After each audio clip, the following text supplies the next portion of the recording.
그런데 그렇죠? 왜 저 궁금한 점이 하나 있습니다. 왜 자, 질문에 대해서 답변해 주시기 바랍니다. 후보자님. 당연히 지금 철저 수사하고 네, 있는 철저히 듯합니다. 수사하죠. 자, 철저히 수사해야 된다고 했지만 절차적 정당성에 대해서 뚜렷한 말씀은 안 하신 걸로 그렇게 해석하면 아니, 되겠습니까? 절차적 정당성 중요합니다, 의원님. 네. 본 후보자 절차적 정의를 대단히 중요시하는 사람입니다. 네, 고맙습니다. 그런데 왜 이 사건이야 됩니까? 아니죠. 왜 사건을 가려서는 안 되지 않습니까? 왜 김학의 전 차관 사건이 절차적 정의를 실현하는데 후보자님. 왜 이것이 네, 후보자님. 미란다의 대상이 원칙에서 미란다가 돼야 되는 것에 대해서 미란다가 저는 성인 군자였습니까? 저- 자료 제출 요구를 좀 드리겠습니다. 후보자는 1994년 서울 남부지원 판사로 임관해서 약 8년 동안 판사직을 수행하고 이후 청와대 그리고 9년간 국회의원으로 재직하면서 그동안 공직자 재산 신고만 20번가량을 수행을 했습니다. 이번 인사청문회를 준비하면서 확인한 결과 그동안 공개된 후보자의 10여 차례 공직자 재산 신고에서 매번 신고 누락이 발생한 사실이 발견됐습니다. 지금까지 확인된 공직자 재산 신고 자료로 반복적인 신고 누락을 확인했지만 고의성을 확인하고 이를 악용했는지 여부를 확인하기 위해서는 그동안 지역구 공직선거 출마 시 제출한 내역을 확인할 필요가 있다고 봅니다. 지역구 국회의원 후보자는 선거 공보물에 상세 내역이 기재됩니다. 그러나 후보자는 거듭되는 요청에도 해당 자료를 제출하지 않고 있습니다. 과거 후보자는 청문위원 시절에 다른 공직자 후보들에게 변호사 수임 상세 내역, 금융정보 등 민감한 자료를 요청했었습니다. 그러나 이와는 다르게 후보자는 이미 공개가 됐던 자료들을 제출해달라고 요청했는데도 묵묵부답하고 있습니다. 후보자가 거짓 신고로 유권자를 기만 현혹하여 선거 결과에 영향을 미치려고 한 것 아닌지 꼭 확인할 필요가 있습니다.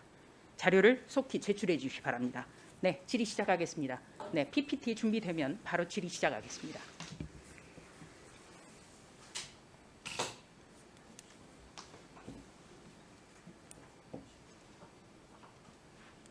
네, 바로 1월 19일 바로 이 자리에 있었던 김진욱 공수처장 후보자 인사청문회였습니다. 자, 이렇게 물어보죠. 적법 절차를 지키지 않으면 그 수사는 아무리 목적이 좋아도 정당성을 인정받을 수 없지요. 이렇게 물어보니까 공수처장 후보자는 계속 반복해서 답합니다. 네, 정당성 없다. 헌법 정신이라고도 이야기를 했습니다. 이 차원에서 질의하겠습니다. 지금 김학의 전 법무부 차관 출국 금지 과정에서는 불법성에 대한 의혹들이 꾸준히 제기되고 있습니다. 은폐 조작도 시도가 됐습니다. 더 심각한 문제는 그런 범죄 혐의자들이 지금도 불법 출금 수사에 관여하고 있다는 사실입니다. 가짜 사건 내사 번호를 가짜로 기재해서 위조 출국 금지 서류를 통해서 출국을 막은 행위, 여기에 대해서 법무부는 급박하고 불가피한 사정을 고려할 필요가 있다라고 얘기했지만 보시는 바와 같이 공수처장 후보자도 후보자 시절에 인사청문회에서 정당성을 인정받으려면 적법 절차를 지켜야 된다. 그러니까 절차를 굉장히 중요시했거든요. 네, 어떻게 생각하세요? 저희들이 법과대학을 다닐 때 실체적 진실 발견과 적법 절차는 형사사법의 양대 축입니다. 네, 정당성, 그러니까 절차적 정당성 반드시 지켜줘야 되는 것이죠. 절차적 정당성 중요합니다. 네. 그렇다면 김학의 전 법무부 차관 출국 금지 과정의 불법성에 대해서는 아무리 목적이 좋아도 정당성이 결여된 거죠. 우리 조수진 의원님, 네, 간단하게 그냥 질의하는 데에서만 답변해 주시기 바랍니다. 저도 그러고 싶습니다만은 아니, 후보자님 많이 거치셨잖아요, 청문회. 답변해 주시기 바랍니다. 지금 이 수사가 제가 생각한 것보다 훨씬 크고 빠르게 넓게 진행되는 듯합니다. 자, 후보자님, 허위 공문서 작성죄 이거는 불가피한 사정을 운운해서는 안 되죠. 답변해 주시기 바랍니다. 그래서 뭐 구체적인 여러 사실관계를 몽땅 그려서 죄명으로 표시를 하셨는데요. 네, 지금 그 속에 있는 언론 보도가 굉장히 사실관계들은 상세히 아직 나오고 있기 때문에 이렇게 압축해서 질문 드리는 겁니다. 허위 공문서 작성죄 이거 불가피한 사정 운운하면은 스스로 범죄 집단의 일각임을 자인하는 것 아니겠습니까? 어떻게 생각하세요? 후보자로서 직접적인 답변을 하기에는 의원님 말씀이 제가 보기에는 네, 그렇다면은 공수처장 후보자가 잘못했네요. 그렇죠? 네. 공수처장 후보자는 인사청문회에서 답변을 헌법 정신까지 이야기를 했는데 그분이 잘못한 거네요. 공수처장께서 김진욱 처장께서 아까 우리 조수진 의원님이 열거했던 그 녹취록에도 밑줄 쫙 끈 부분 아닌 부분에서 자, 후보자님. 조금 다른 뉘앙스도 있었습니다. 자, 후보자님. 이 전반적인 상황, 지금 언론 보도에서 지금 대서특필되고 있습니다만 이 사건은 대통령의 진상 지시 규명, 그러니까 진상은 규명하기 위해서는 공소시효 그런 거 구애받지 말라 이런 지시가 있었고 이후 현재 법무차관인 이용구 법무실장과 현재 여당의 국회의원인 법무부 검찰 과거사위원회 기획이 발단이라는 언론 보도가 계속 나오고 있습니다. 철저하게 수사하셔야겠죠. 그런데 그렇죠? 왜 저 궁금한 점이 하나 있습니다. 왜 자, 질문에 대해서 답변해 주시기 바랍니다. 후보자님. 당연히 지금 철저 수사하고 네, 있는 철저히 듯합니다. 수사하죠. 자, 철저히 수사해야 된다고 했지만 절차적 정당성에 대해서 뚜렷한 말씀은 안 하신 걸로 그렇게 해석하면 아니, 되겠습니까?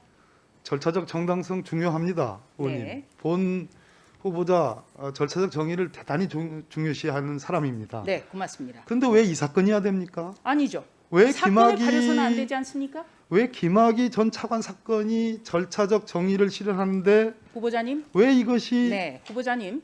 미란다의 대상이 원칙에서 미란다가 돼야 되는 것에 대해서 미란다가 저는 성인 군자였습니까? 저- 법 앞에서 그리고 절차적 정당성은 왜 이 사건이야 그 사람이- 됩니까? 아니, 이 사건이 보도가 됐지 않습니까? 그렇기 때문에 최초로 정치를 하는 문제 제기를 것이죠. 하신 분이 누군지는 후보자님, 모르겠는데요. 그 사건이라든지 그럼 사람에 이 따라 달라져야 됩니까? 사건의 기준이 달라져야 됩니까? 사람에 본질이 따라서? 이 사건의 본질이 절차적 정의냐 실체적 정의냐라는 자, 문제 아니겠습니까? 다음 질의 근데 왜 이 드리니까 사건을 PPT 가지고 준비해 주십시오. 검찰이 말하는 절차적 정의를 표본으로 삼은 것에 대해서는 저는 절차적 정의는 국민들이 이걸 사람을 납득할 가려서는 수 안 된다고 저는 있겠습니까? 알고 있습니다. 자, 이런 기사가 나왔습니다. 박범계 후보자 아들 13살 때 대치동 세대주. 자, 이 사건 언론 보도 통해 가지고 좀 들으셨을 걸로 저는 알고 있습니다. 자, 후보자님 사례를 제가 하나 들을게요. 한 공직 후보자가 초등학생 아이의 주소지를 후보자와 함께 옮기지 않고 자녀만 따로 뒀습니다. 이거 위장 전입입니까 아닙니까?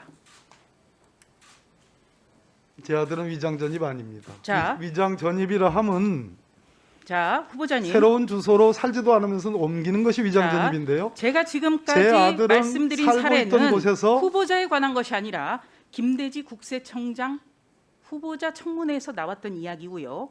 바로 김대지 국세청장은 위장 전입이다. 위장 전입을 사과드린다. 이렇게 답변했기 때문에 김대지 국세청장 사례를 질의한 것입니다. 저에게 답변할 네. 기회를 좀 주셨으면 자, 좋겠습니다.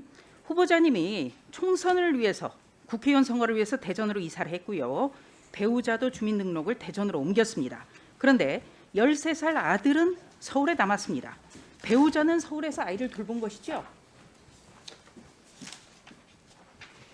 돌봤죠? 조수진 의원님, 아니, 제가 질의하고 있지 않습니까? 제 아들은 5학년, 6학년을 다녔던 그 대곡 초등학교에서 졸업을 불과 40일 남겨놓은 상태에서 있었던 거고요. 아니, 그러니까요. 제 아내는 자, 제가 제 질의하는 아내는- 것은 자, 후보자님.